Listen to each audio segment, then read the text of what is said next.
Peter Parker's Armour by Schrijverr. Read by My Lost and Found. Summary. Peter steals clothes as comfort items. It leads to some interesting fashion choices. This fic is about 1,000 words and 1 chapter. It is rated general audiences and no archive warnings apply.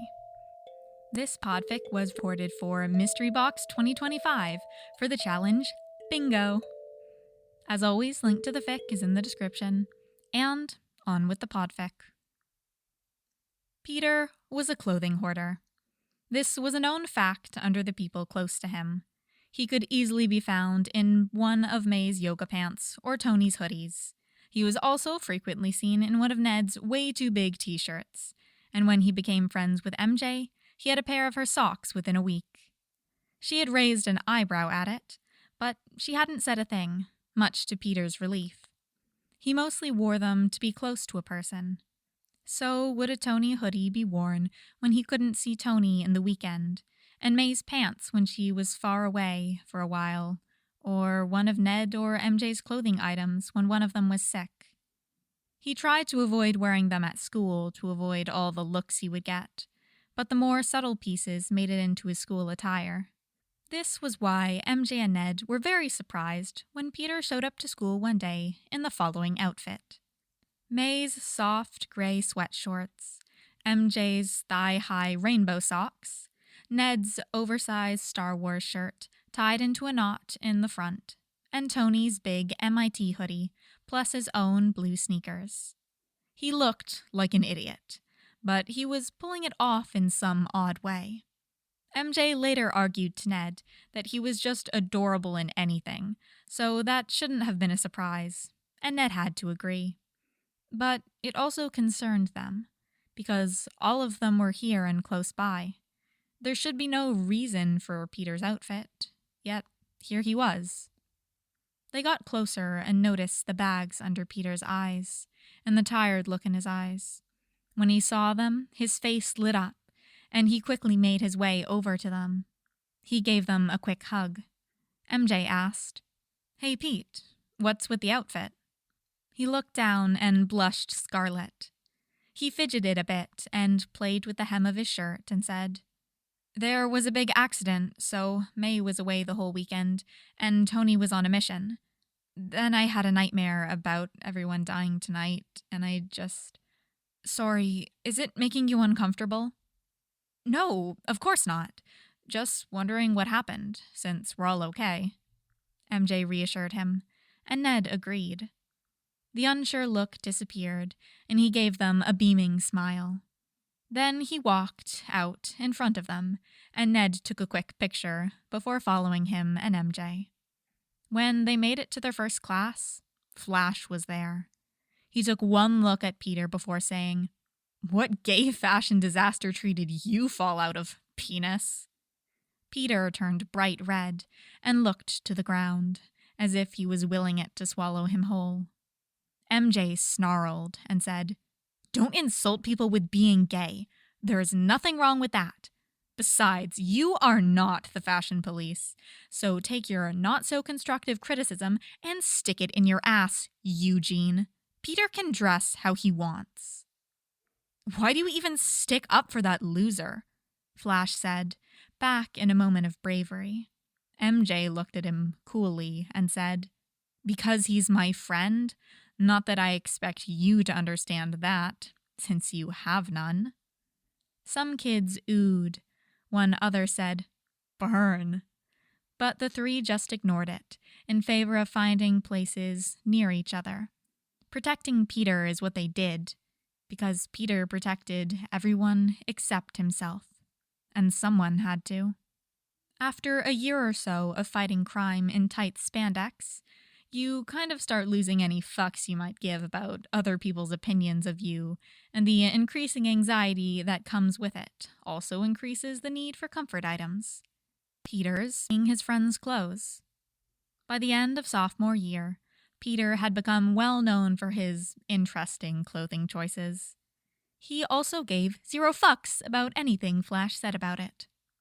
His more interesting outfits had been An army green jumpsuit of May, with a pink denim jacket he had stolen from MJ, paired with Tony's fluffy Iron Man socks the man had gotten from Rhodey as a joke, and a headband that Ned owned. He had also shown up once in one of MJ's dresses. It was a blue one, and he felt pretty good in it, especially paired with May's gray thigh-high socks, and Ned's gray hoodie over it, and a pair of Tony's glasses, also blue. He had even put his blue sneakers on to match. Another one was his own pants, but May's shoes. They were beige and they had a small heel, but nothing Peter couldn't handle. He had paired it with one of Ned's beige shirts, and a way too expressive suit jacket that Tony had left laying around. He had also stolen a few of MJ's bracelets. There were also days when comfort took over for trying to at least match a bit, and Peter had arrived one morning after a brutal patrol with a gigantic cup of coffee and big bags under his eyes. That day, his outfit had just been Tony's light gray MIT sweater, along with a pair of black sweatpants, courtesy of Ned. They were a bit big and kept almost falling off, but he solved that problem by stealing MJ's belt the moment he had found her. On his head, he had one of the few beanies May owned. It was more of a hat than a beanie, complete with a pom-pom, and to top it all off, his own ratty sneakers. Yeah, at first he had been afraid, but with 0 fucks, he learned that most also gave 0 fucks. It was high school, and everyone just wanted to survive, and he felt better in it, so why not? Some people were assholes. Flash. But most really didn't listen to people like him, and when they get ignored all the time, they eventually stop. Life wasn't perfect, but he had comfort, and that was what mattered for him. His suit was Spider-Man's armor, and this was Peter Parker's armor, and that was just as important. And that is it for this podfic. It was another nice short one, but, it was cute. I remember smiling so much when I read this for the first time with all the descriptions of the outfits. They're just so chaotic, and it was very fun to picture. Anyway, like I said at the start, this podfic was recorded for Voice Team Mystery Box 2025 for the challenge Bingo. So in this challenge, each team was paired up with another team randomly, and we had 48 hours to make our own bingo sheet to give to the other team, and then they would give us theirs. So bingo card swap. So one of the squares that I chose to do was for this podfic, which was basically make a podfic and do the opposite of what you normally do, voice-wise. So if you normally do character voices, do no character voices, which is what I had to do, and it was a bit of a struggle. I love character voices. I did a gift podfic for someone on my team for Secret Santa, and even then I had to do voices even though I didn't know the fandom at all. I looked up videos so I could do the voices because it is in my soul. I must do silly voices. But I endured it for this podfic. I must contribute to the bingo. We must fill every space. Anyway, that's all on that. This was a fun podfic. I just like it. It's sweet. I really like the idea of people like stealing other people's clothes as comfort items, just dressing in them. I say idea as in if someone tried to steal my clothes, I would bite them. They are mine. You cannot have them. I'm very protective of my clothes. I don't have a lot. Well, I have a decent amount. I don't have not a lot of clothes, but I have quite a few that are these are the ones that are just in my normal rotation, and if someone stole one, I would be like, no, it's my clothes. Sorry. I'm very tired today. Spacey, sleepy. Silly, honestly. But yeah, it's such a cute idea. I'm too protective of my stuff. I'm territorial.